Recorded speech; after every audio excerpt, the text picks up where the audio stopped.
Welcome to Central Ohio and the Mid-Ohio Sports Car Course. I am Eddie Johnson and I am joined by Mandy Periwinkle and Brian DeBrain covering the color commentary. Today we have 18 laps of racing showcasing 3 different classes of cars and drivers that come from all over the world, running door to door around a fantastic track on a great weekend. That's right, Eddie. This will be close racing with a mix of different strategies. For some on the grid, this will be part of the run at their series championship for this season on iRacing.com, and for others this will just be a race for the fun of it. Yes, we hope to see the drivers running for fun, trying to dive bomb into the corners as a way to get to the front and race for the win, and this will make for some good crashes. But the drivers running for points might wimp out and make some room so they can get a good finish, and that would be bad. By the way, Human Eddie, this does not look much like a racetrack. This looks like a park. Are you lost or do you need lots of help? No, DeBrain, this is a picturesque setting in Ohio, you numbskull. You need to stop drinking so much beer before you come to work, you crazy hippie. Boys will be boys. So, welcome to today's race on behalf of iRacing.com and all of us, and let's get this thing started.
Okay gang, so now we are back in the studio, and we have a range of topics to cover before the start of this race, so let's begin quickly with the weather. Well, you knucklehead, we are in the digital world, so it's always going to be perfect temperatures, with a light breeze, and no chance of rain since the programmers have not figured out how to make it do those things yet. Well, thank you Mr. DeBrain for painting such a happy picture. We are glad that you can be a part of this to add the color commentary. I see the switch from beer to the hard stuff has made you a happy drunk. Okay, next we are going to cover what is at stake here this weekend and for this race. As we stated at the beginning, some of the drivers in this group will be running to add points in their respective season championships here on iRacing.com in the Grand Touring Cup Series, and others today will just be running for the fun of it. This should create an interesting mix on how they plan to attack this race. That's right, Eddie. The drivers going for the season points might be willing to make a bit of a sacrifice on position some of the time, so that they can get to the end of the race and add to their points totals. While the other drivers are just here for the fun of it and will have no reason to not be more aggressive. Another point to add is that we have a group of international drivers entered for today's race. This can add an interesting twist to the way they drive, and I am sure that it will make it a fun one to watch. Yes, and we are hoping that they are going to dive bomb each other and go back and forth a lot, and this means they will get in each other's way. That will lead to lots of crashes and things running into each other. That will make it fun for us to watch. Now DeBrain, You know that races like this are not about the crashes, but it is about a good show of sportsmanship and close competition. Whatever, human lady. But Mandy, it looks like we have a range of driving talent today. Why don't you cover some of the details of what will be on track today? Sure thing, Eddie. The drivers we have in today's race have a wide mix of license levels. We have drivers with the highest license level that is not a professional rank, all the way down to drivers that are just above a rookie level. This mix will also be a factor in the way the drivers are going to deal with traffic. They will be able to see who they are dealing with when they are trying to pass by what the color of the stripe on the back bumper is. yes, this will hopefully provide a lot of problems and that will lead to many crashes and things blowing up. The brain. Really? You have crashing on the brain. Why don't you go watch the Grid Girls? Okay, well, it sounds like a great idea. I wonder if we can get down to them in time.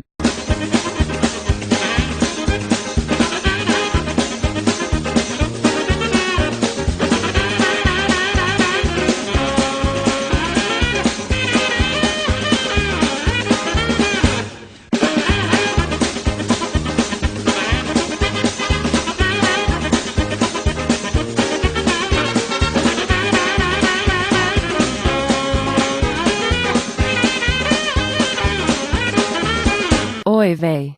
And this is what I have to work with all of the time. Eddie, I understand that you did some research earlier in the day. What was that about? We talked with some of the teams before the start of the race, to try and learn some more about the things they are on the lookout for, and what things they think will play a big part in today's race. Brain, can you start us off with the MX-5? For the Mazda MX-5 they have a choice of the amount of fuel they start out with. This will make a big impact on how they can run. If they start out with too much fuel they could be slower and possibly have handling problems. If they guess wrong and start out with too little they will have to make a pit stop and that will be the end of the race for them. They will also have to deal with traffic. Mid-Ohio is a momentum course but it also likes speed. These cars can carry the speed well through the twisty parts but they will have challenges keeping up on the straights and this will lead to problems with the higher powered cars. This will lead us to passing. They will have spent time watching their mirrors almost as much as they are spending time looking out the windshield, as the faster cars might be able to lap some of the slower cars by the end of the race. Do they have the right setup for this track and the way they drive? A car that is not set up well might be drivable for a few laps but then it will go off quickly and become more of a problem with each lap. Lastly, momentum, and more momentum. This track rewards drivers in cars that are able to carry the speed. Drivers will be able to achieve this by driving as smoothly as possible. For the Pontiacs this is another momentum car. While it's not exactly slow on the straights, it really makes its time up in the corners. This means that it could be a problem for some of the MX-5 drivers. They will also have to be on the lookout for passing, both getting past and where they plan to do their own passing. They are going to have to watch how much stress they put on the motors during the race. These cars like to be run at the top of the RPM band and that can lead to problems and possibly blow motors if they miss a gear shift. They are good on their tires, so that should not be a problem for them, unless they missed on their setup. Then like the MX-5, the tires could go off in a couple of laps and then the car can be a handful. So that means, if they guessed right they will be fast. If they guessed wrong then the drivers will have a lot of work for themselves early on.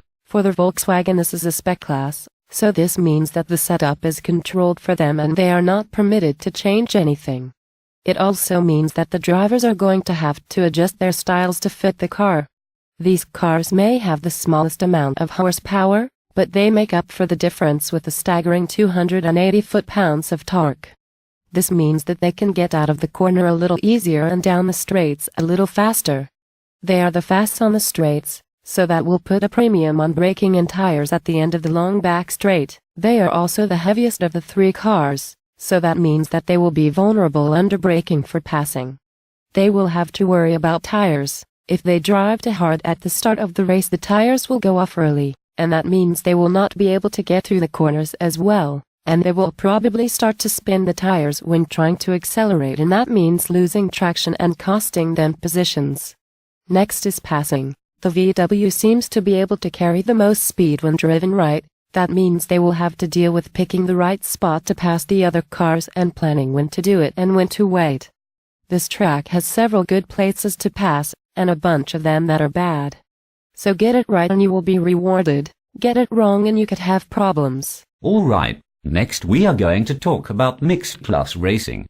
Brain, why don't you cover what that means? Mixed class racing is just like your brain, all screwed up, you goofy human. But here is a quick definition of mixed class racing. It is cars racing in different classes at the same time. They can have different top speeds, different braking rates, and they will get through the corners in different ways. This will lead to many crashes and those are good to watch.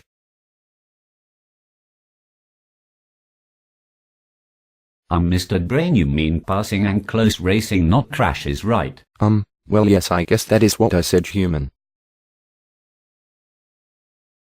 You know, Mr. Brain, they have lots of videos of crashes on the internet, so why don't you get your fill of that on your computer? Because Mandy, you simple human, real crashes are always better. The sounds, the smells, the action of a good crash. It reminds me of home. Well, Brain, we already know that you are not a good driver. That's why you are up here with us, nice and safe in the broadcast booth, where you are out of danger. That's what you think, human. Okay, next. Eddie, why don't we cover some of the details about the cars that will be running today?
So here on iRacing.com, the drivers have the option to run a qualifying session before each race to help determine their starting place on the grid.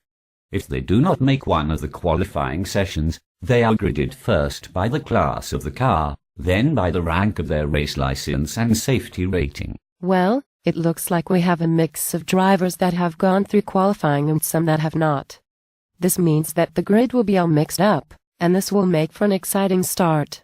I am guessing that it will take a few laps for the drivers to sort themselves out and start racing, but they better do this quickly. With only 18 laps to race, time is not on their side. Okay, Mandy and Brain, I see that we had one of the Pontiacs in pole position and followed by one of the MX-5 and then a bunch of the TDI. How long do you think that this will stay this way? This is what I like to see. With this kind of a mix, it is a good setting for the pusher drivers in the back of the grid to make a mess of things while trying to get to the front. I'm going to bet that one of the TDI will take the lead by the end of the back straight on the first lap. While it is never good to agree with the brain, I have the same idea for the start. But I also think that one of the Pontiacs will be able to battle back and try and make a run at the front by mid-race. Well, with all of that sorted out, why don't we take a look at the complete qualifying grid for today's race?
The Mid-Ohio Sports Car Course is one of the most historic tracks of the U.S. It was originally built back in the 1960s by Mr. Les Griebeling. The track and facilities have had various updates and changes over the years, and in the mid-1980s the track was bought by Mr. Jim Truman. He made some major changes to the paddock and the pits, and he also built a series of garages along with some other buildings. The major structure on the site is the Goodyear Tower, that once held all of the race officials, and had rooms for the media. But now it is used only for the media. Race control and timing and scoring have been moved to their own building across the front straight. After Mr. Truman's death, his daughter took over and has done minor changes and worked to keep the track up to date. This track has seen a wide range of race cars and motorcycles run on its course over the years. Mandy, why don't you talk us through a quick lap of the track, and then we can take a ride and see what the drivers will have to deal with in addition to the traffic today. Mid-Ohio has several configurations. Today we will be running the Pro course. We start out with a very fast turn 1 and a medium straight that leads us up a long hill to turn 2. On the Pro course, this is a 180-degree turn that drops down a small hill in the middle of it. Then it is on to the long back straight with a dogleg turn midway. At the end of that, the drivers will enter a series of turns they like to call madness. This is a series of turns and elevation changes that are very demanding. That puts us on the back half of the track, and then we continue with more demanding turns with hills and valleys mixed in. This brings us back around to the carousel, and that leads on to the front straight. Today we will be running the full course, and that is made up of a 2.25-mile, 3.62-kilometer, 13-turn racetrack that will challenge these drivers for 18 laps of hard racing.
Well, humans, it looks like we have covered a lot of topics, and it looks like the cars are forming up on the grid, so I guess it's time we got down to the starting line for the green flag. The drivers have already done their warm-up lap. Here is hoping that we have a good crash and lots of excitement.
Well, that was a good race. There were a couple of good wrecks and some got off the track, and there was even some good spins.